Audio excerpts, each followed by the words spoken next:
if you're not careful, success can make you lazy. Because there's a hunger and a thirst that comes with being broke, with being down and out, like having nothing, living in a struggle where you gotta make it. And sometimes you giving your all because you know that the difference between this working and not working is maybe whether or not you'll eat, or whether or not your kids will eat, right? Or whether your bills will be paid. So a lot of times in life, when we don't have anything, we work so hard to obtain something. And then what happens is you get a couple dollars, you have a little bit of success, and it's really important not to overestimate your success. Because once you get that success, you know, you make that money, then you kind of chilling, you calm down, right? That stress has been relieved. And then what happens is you need to become self-motivated.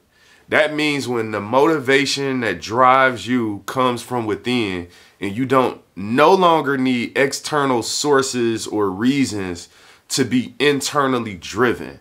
I think a lot of people call themselves self-motivated. You know what I mean? You see that a lot of times when people have job interviews and they say, I'm self-motivated. But then the question is, are you truly self-motivated? Does your motivation and drive truly come from within, right? Or do you need something on the outside to make you want to try? Are you up and down constantly? A lot of times people who are up and down, they are that way because they are externally driven, meaning that the things that happen to you and in your life and around you have such a huge impact on your response and who you are. But when you are truly a self-motivated, internally driven person, that means you have the ability to create that drive even when the forces around you and the things happening in your life, whether good or bad, don't create it for you. Because the reality is sometimes you hit a wall, something bad happens. It's easy, or a disappointment. It's easy to just sit back and say, I'm tired of trying.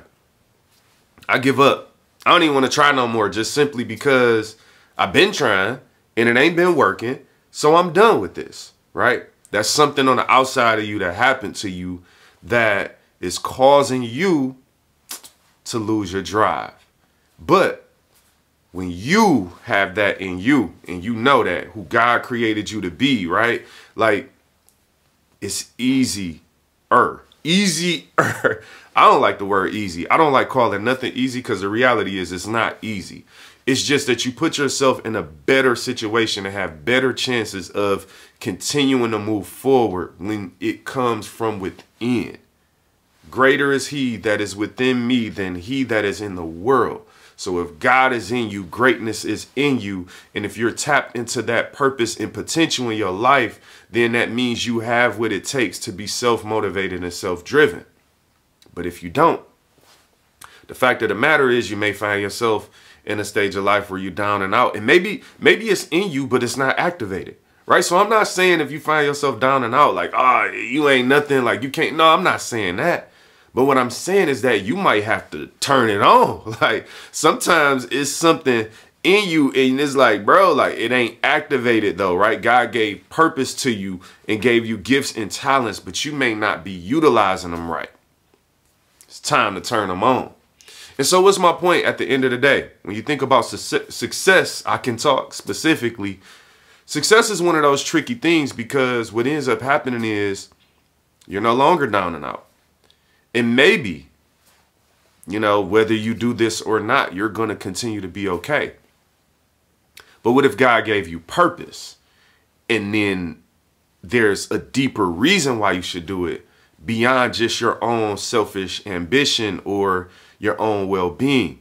This is why someone like Moses in the Bible could be living in the palace in Pharaoh's family with all the luxury that he can have, but decides to go out and follow God to free his people from slavery and give up all his luxuries because there was a deeper purpose. Something had activated that was beyond his own circumstance, right? But success could have easily made him lazy. Let's be real. It could have easily been like, you know, I know they out there struggling. but I'm doing all right, fam. Like, I'm not that bad, buddy. Life isn't that bad, right? And that's what happens sometimes. You reach a goal or you have some success and you have to dig deeper into your purpose and what God called you to do and not get lazy. Sometimes people get, something good happens to them, get a good relationship, get, a new car, right? I mean, your car dirty all the time. It's like, bro, like, clean the car. Be motivated to clean. Don't get lazy because you have the dream car. Clean the car. Keep doing what you did to get it. Maybe you like, my car was dirty to start off with, but just clean the car, all right? Just turn over a new leaf. My point is that in life, you will continually be faced with you looking in the mirror. And sometimes that's going to be because something good happened. And I don't think we think of like that way a lot of times, where good things can actually bring out the worst of you if you allow them to. Because you can get lazy, you can become satisfied.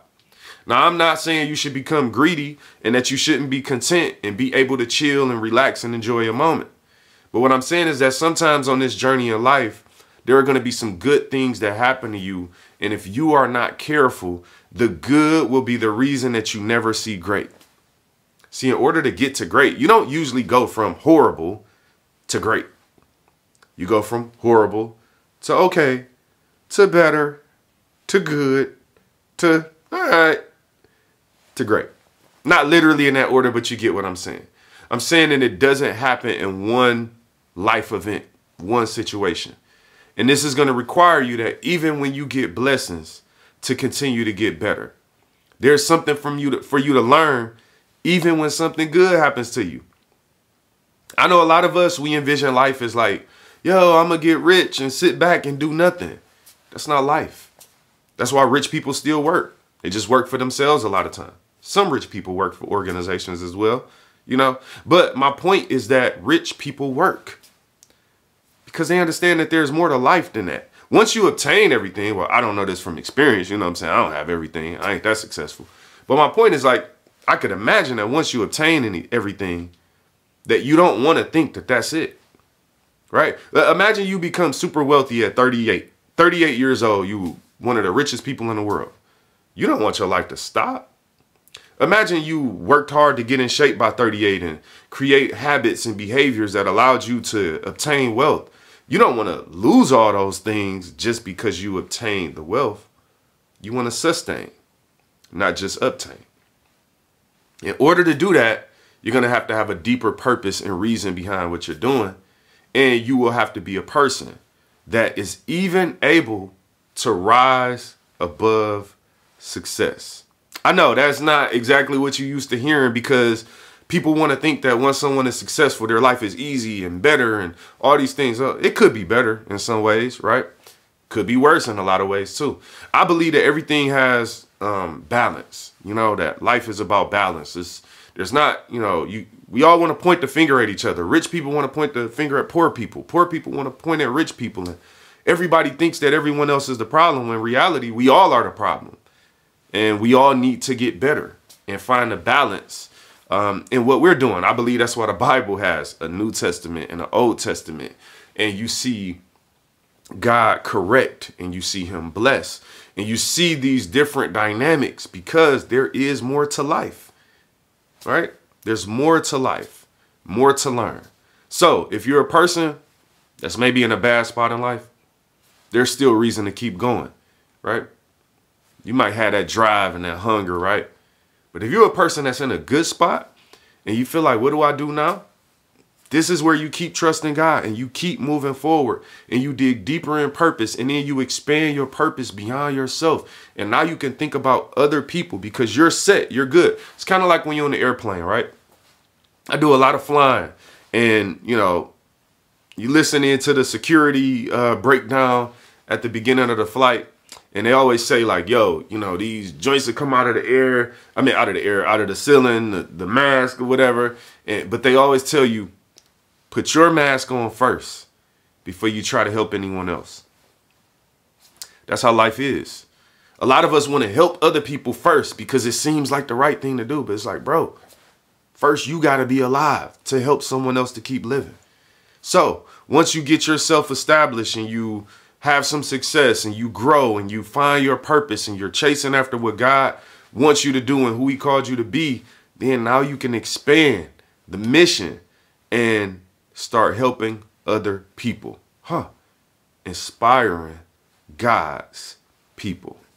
Yo, if you like this video, please do subscribe. Like the video, comment, you know what I'm saying? Like, subscribe and be a part of what we doing on Inspire God's People, because this is all about guiding you to your purpose by balancing faith and business. Subscribe, man. Subscribe.